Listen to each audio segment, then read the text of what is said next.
You're looking at 30 years of HSV Commodore production right here, the first and the last.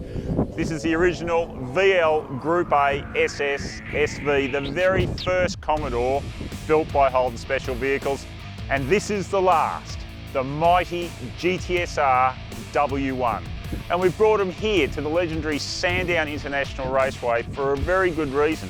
Because in August 1988, it was right here where this car made its public debut.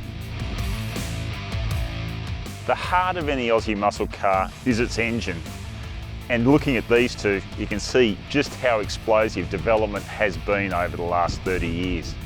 The VL is powered by a fuel-injected Holden 5-litre V8 that makes 180 kilowatts and 380 newton metres. The W1 is powered by GM's incredible LS9 supercharged 6.2-litre V8 that in this guise makes 474 kilowatts and 815 newton metres. The VL combines that with Bilstein suspension and 16-inch Bridgestone rubber, while the W1 includes Aussie-made super shocks, massive AP racing brakes and 20-inch semi-slick Pirelli tyres. So there's lots of things to talk about with these cars. A train spotter like me could go on all day, but really we're here, we've got this venue for a few hours to drive them and to get a real expert's opinion. We've brought along our professional racing driver Luke Yilden, who I fancy might just have a little bit more than the normal interest in sampling this one especially. Oh, absolutely, Bruce. I grew up watching these cars take on the mighty Ford Sierras and can't wait to it's almost a bucket list thing for me. And this thing goes without saying, 474 kilowatts of power. I can't wait to unleash it on the road here. Wow, listen to that sound, that's amazing. Big numbers, well and truly over 200 Ks already, up to fifth. And again, braking just 450. Got to shift the gears myself, ease off the brakes, a little bit deep. Back on the power pretty hard, bit of oversteer. Back to second to turn two. Wow, this thing feels very much like a race car. A bit of power down issues there, get it in, squeeze that throttle on, out to the outside edge. Again, watch the tacho, listen to that sound, that is phenomenal.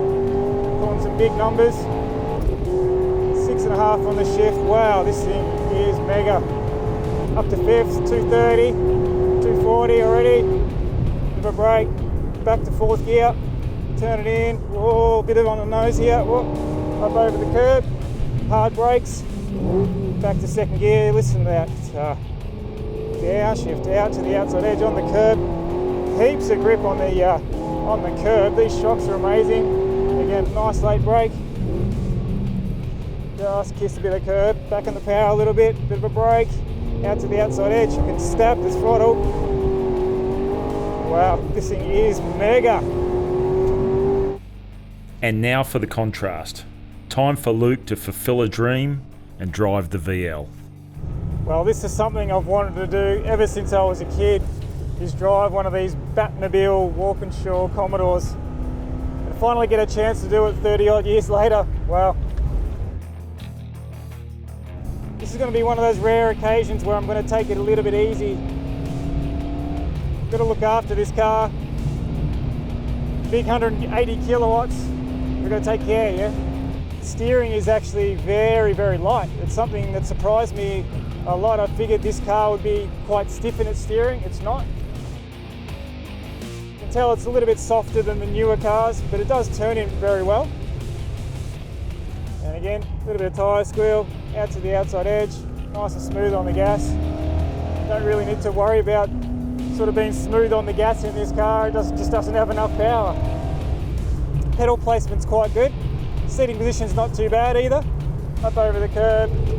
And then I'm not going to really attack the braking zone. Big. Whoa, little bit of understeer. Up on the curb. Handles the curbs pretty well. They say you should never drive your dream car. Some merit to that, that's for sure. I am quite impressed with this car, but nothing like the modern day cars. What an age we live in.